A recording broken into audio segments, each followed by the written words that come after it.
Rinoa is Ultimecia. This interesting FF8 fan theory that claims Rinoa Hartilli, main character Squall's love interest, will go on to develop her sorceress abilities acquired toward the latter half of Final Fantasy VIII to such a point that in the future she will become the game's villain and antagonist, Sorceress Ultimecia. Here's what Kitase said when Edamame Arcade Channel played a game of true or false regarding many Final Fantasy fan theories. Would love to hear his response to the Rinoa is Ultimecia fan theory for FF8. I'm sharing this revelation early on in the video to address the poo-pooers of fan theory who will likely make an appearance. This is just a video I'm making because I enjoy analyzing and researching fictional works in this way. If the game's lead developers say it's not canonical, then in my opinion, it isn't canonical. That being said, I also don't think it really matters. The game is a work of fiction, and like any other piece of art, the experience of the game is highly personal to each person who consumes it. So for that reason, and the fact that I just think this fan theory is really fun, I'm presenting it here for you today. Now that I've preempted the diatribes to come, and thus made myself immune to any comments like, "What an idiot!" Let's start with introductions. Part 1. Rinoa. At its core, Final Fantasy VIII is a teenage love story, and as the main character's love interest, Rinoa Hartilli is a pretty uninteresting character at a glance. Her initial tie-in to the story was very strong, however, as she was first introduced to VIII & Co., coming into the story during the famous ballroom dance scene. She is soon after revealed to be a Seed client as part of the Forest Owls Freedom Fighter group. The goal of the Forest Owls is to overthrow the Galbadian government, and as such, Rinoa hires Seed at the behest of Cid in order to kidnap the Galbadian president, Vinzer Delling.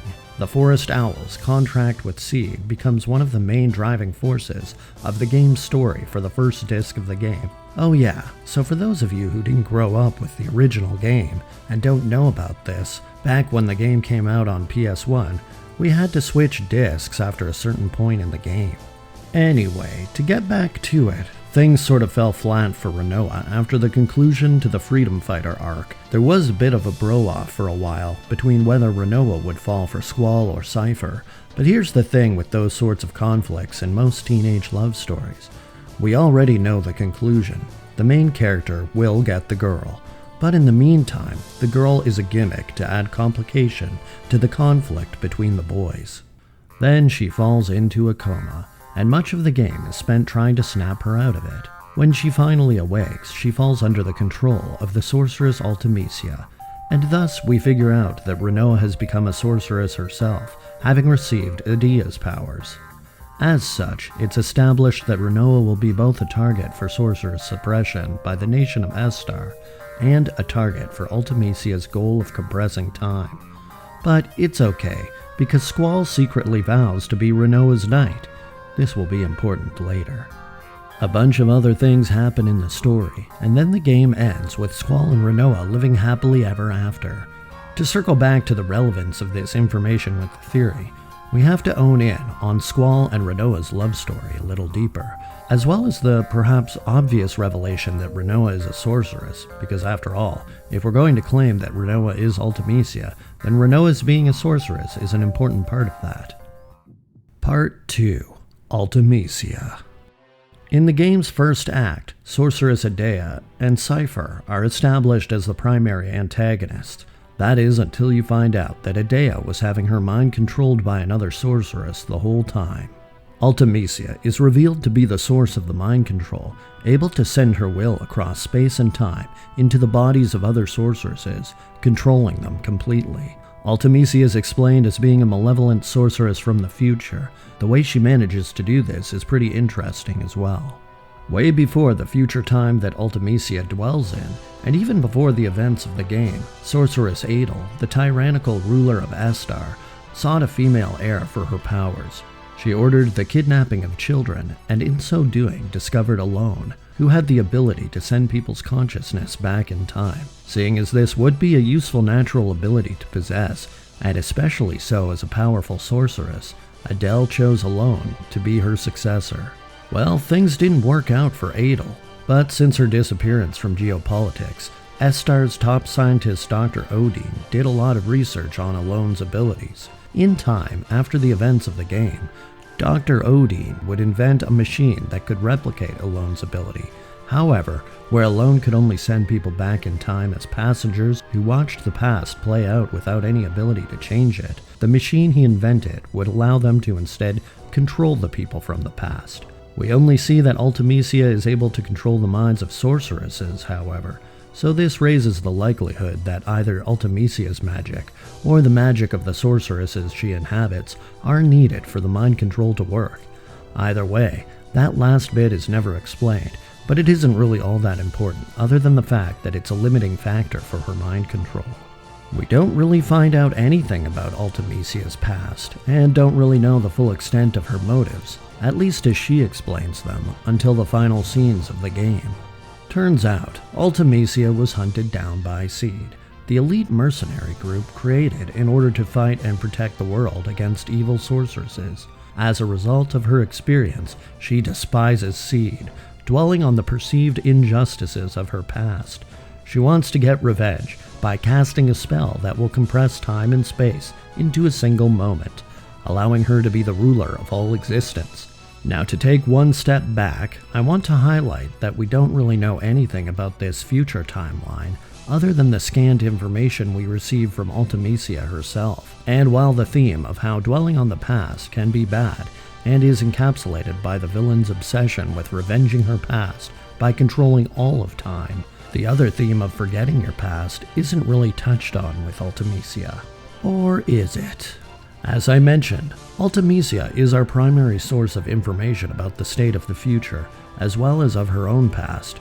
We don't meet any other people from the future who can tell us about Ultimecia's past.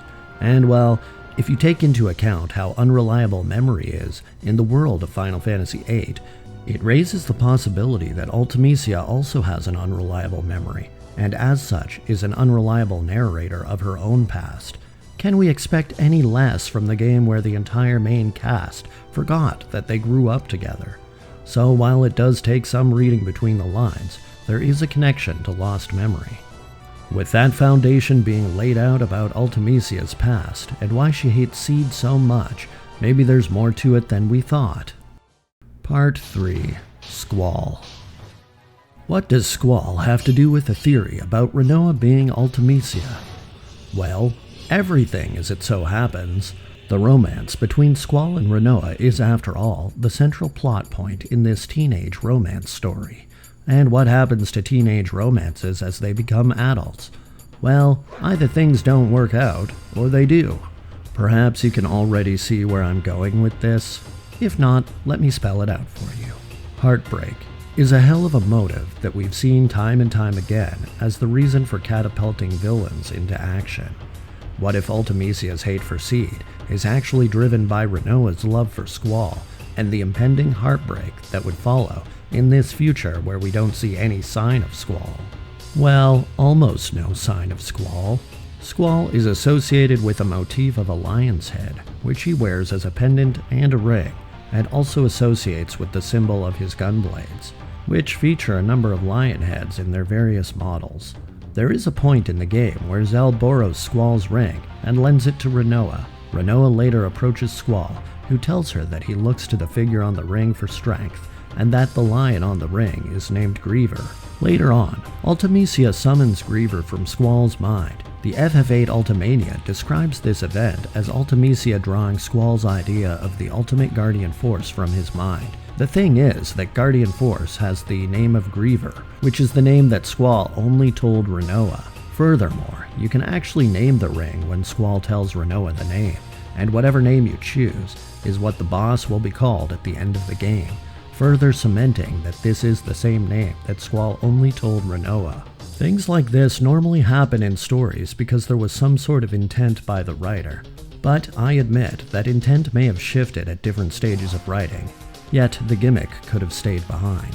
So you can dismiss this via the Ultimania's explanation that Ultimecia drew the thought out of Squall's mind, but at the same time, I don't think this really disproves anything, because the question of why she drew the idea from Squall and not an idea from someone else also isn't answered. It seems like Ultimecia is fixated on Squall during the battle, to the point that Griever is an integral part of the final boss fight, and even furthermore junctions herself to Griever, who then becomes part of her final form. I would argue that this is a symbolic emulation of Squall. By emulating Squall's subconscious thoughts on the imaging of power and strength via incorporating symbolism of a lion into her final form, perhaps having this subconscious imagery used in such a way is a nod to what's going on in Ultimecia's subconscious. That is to say, the romance that she once had with Squall is still there in the recesses of her subconsciousness, despite the loss of her conscious memories of Squall. Conscious memories which, if she could recall, would remind her that in her pre-sorceress life as Rinoa, she expressed interest in Squall by emulating his mannerisms, teasing him in a way, so to speak. And so emulating his mind in this instance would be a way that she could subconsciously carry on the behavior she established in her early relationship with Squall, a long time ago before she became Ultimecia. With this in mind, as well as Squall's absence in the future and her hatred for Seed, perhaps the explanation for Rinoa being Ultimecia may be resolving for you. The next question then becomes, what happened to Squall? Part 4. Grief. It's curious that Griever is the name associated with the symbol of the lion that Squall calls on for power and strength, Leon being the obvious choice considering his own adopted family name is Leonhart, and Leon is a name associated with male lions. Griever isn't really a name that is associated with lions at all, and in fact, just conjures thoughts of grief. Well, to people who don't play FF8 it does anyway. Returning back to the point about grief, the actual definition of griever is a person who is feeling grief, which is normally a feeling of deep loss or sorrow you experience when someone you care about dies. Since griever is such a strong symbol in this game, associated with both Squall and the final battle, would it not beg the question about whether Ultimecia is in fact a griever herself? That is to say, not the lion, but the person stricken with grief. I'm sure you know where I'm going with this, given that the theory we're discussing is Rinoa is Ultimecia. The obvious jump to make is that Squall died, and Rinoa eventually assumed the identity of Ultimecia, having over time forgotten her past entirely, but nevertheless holding on to the grief of Squall's death. This twist to the theory would posit that Squall, who years earlier pledged to be Rinoa's sorceress knight, would end up leaving Seed at some point in order to protect the sorceress Rinoa from those Seed members whose duty it is to hunt down and quell sorceresses. And so Squall dying by the hands of Seed, Rinoa would then be hellbent on the destruction of Seed, falling into the anger stage of grief and never quite finding her way out. The other, perhaps more twisted possibility is that Rinoa's descent and corruption happened slightly differently. What if instead of Seed being the cause of Squall's death, it was actually Rinoa who caused it, considering that we know that Guardian forces cause people to gradually lose their memories, and that sorceress powers have tended to be a corrupting force in the past, so much so that the organization Seed was created in order to suppress the possibility of future sorceress uprisings. It is then possible that Rinoa's corruption happened while Squall was still alive, and Squall betrayed his own oath to protect her, instead fulfilling his duties as a member of Seed. Perhaps he would become aware at some point that Rinoa was actually Ultimecia as she slowly descended into corrupted madness, embracing her sorceress powers. Perhaps then, he would also realize that he could prevent a lot of needless death and suffering if he took care of Rinoa/Ultimecia before the events of Final Fantasy VIII would unfold. Of course, in so doing, he would have neglected to realize that this would be the catalyzing event that would cause Ultimecia to hate Seed, and in fact reject all of existence as we know it. With the stage set, Rinoa would eventually forget the faces of the people she held dear, including Squall and the other members of Seed she fought alongside in order to defeat Ultimecia in the past. She would also forget the events of Final Fantasy VIII, which, had she remembered, she would recognize herself as the sorceress Ultimecia, and hopefully reject the path she was headed down. Well, either that, or she would just remember what caused her defeat and find another way. In any case, Rinoa, consumed by grief, would become Ultimecia, ultimately hanging on to the feelings of her past without quite remembering how she got there. Grief would become her persona, her driving force, her identity, and in so doing, she would assume the symbolic strength and power of Squall's insignia, eventually becoming the Griever herself. Part 5. Closing. Well, I hope you guys enjoyed this fun fan theory. I just want to reiterate 2 things that might have been lost since the beginning of the video. First of all, this is a fictional work, and in so much as theories can be canonical or not, I do not actually think this theory is canonical, as Kitase himself has declared. That being said, these sorts of theories are a continuation on literary analysis that has been going on for as long as literature has existed. And yes, these video games are literature as well. The reality of fictional works is a moot point, as none of it is real, and canonism is just something that people interested in a work get together and agree on being the true events of the story's world. Correction, the story's made-up world. Nevertheless, there is a point to this sort of analysis. Fictional works have so much value and personal meaning to the people that experience them. Breaking down, analyzing, and discussing things, even when you know it was not the intention of the writer, is more about the individual experience than it is about the work as a whole. That being said, this game is a very controversial entry into the Final Fantasy series, and if it weren't for discussions like this, I personally would have way less interest in the game. I know other people feel the same way about other games as well. The discussion surrounding the games is oftentimes more interesting for people than the games themselves. Unfortunately, arguing oftentimes digresses into being about who wins, and oftentimes still, winning becomes very personal. There is no winning, however. This is a discussion about personal experience, as much as it is about a work of art. Anyway, sorry about that little rant. I've read comments on YouTube, and perhaps I optimistically hope that I can avoid having any annoying comment section. In any case, I want to thank you for making it through this video. Regardless of whether you like the theory or not, it's always a lot of fun for me to think about things like this. And with all of that out of the way, have fun and stay safe, and I hope to see you in the next video. Bye-bye! Oh yeah, and one last thing. I'm not an AI voice. This is my real voice.